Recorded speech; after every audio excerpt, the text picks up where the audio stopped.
Shalom, selamat pagi anak-anak yang dikasihi Tuhan.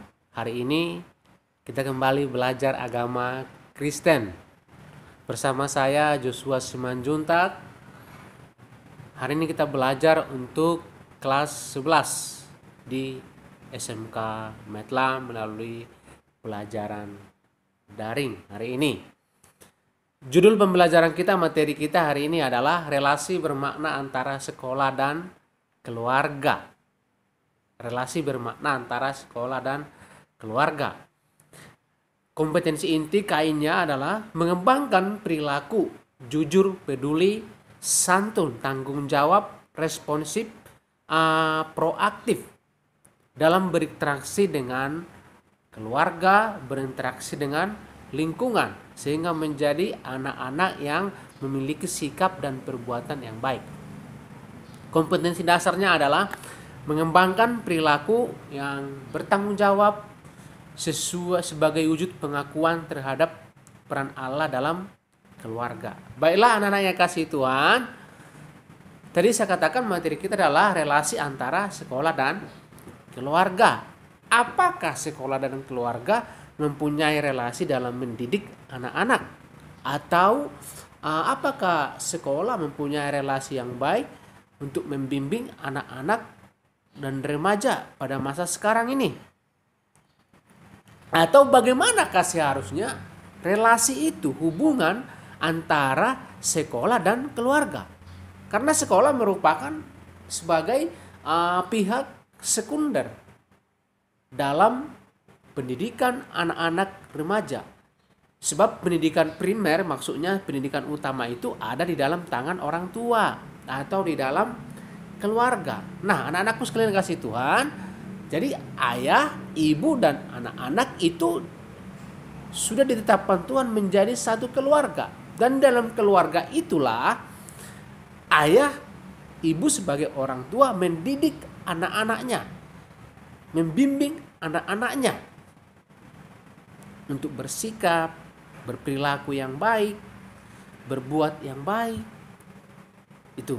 Jadi di sekolah itu sebagai tambahan. Itu untuk mendapatkan pengetahuan. Untuk mendapatkan pengetahuan. Nah, jadi anakku yang kasih Tuhan. Jadi di sini relasi sekolah dengan orang tua.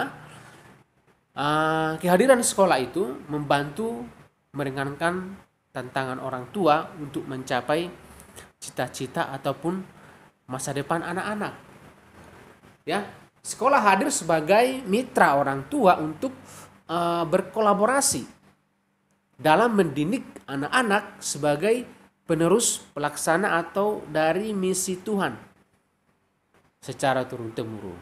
Ya, jadi sebagai pihak penopang, sekolah harus menjalin komunikasi dengan keluarga, dengan orang tua.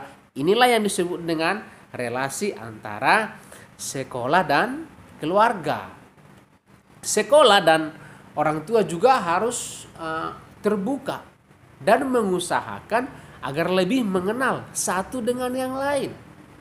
Ya, jadi sekolah tidak bisa jauh dari orang tua atau sebaliknya orang tua jauh dari sekolah, tapi harus saling mengusahakan lebih mengenal satu dengan yang lain sehingga bisa memahami dalam segi-segi mendorong ataupun memotivasi anak untuk perkembangan pendidikan anak, pengetahuan anak secara utuh.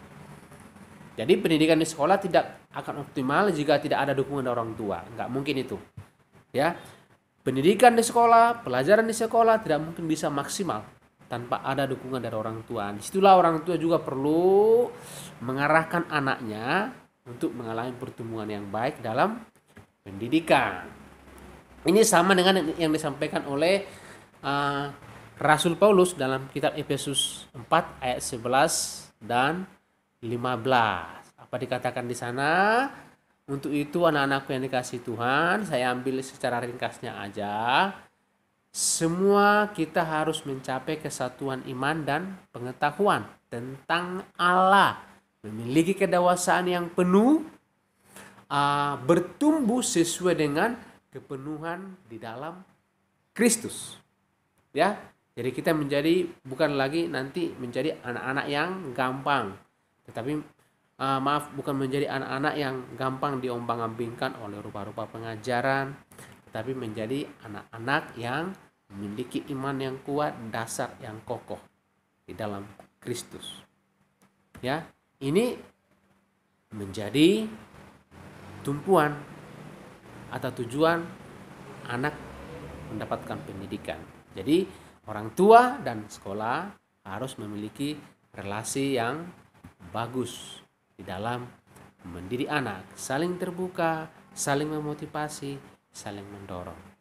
Puji Tuhan, demikian pelajaran kita yang singkat hari ini. Tuhan Yesus memberkati. Amin.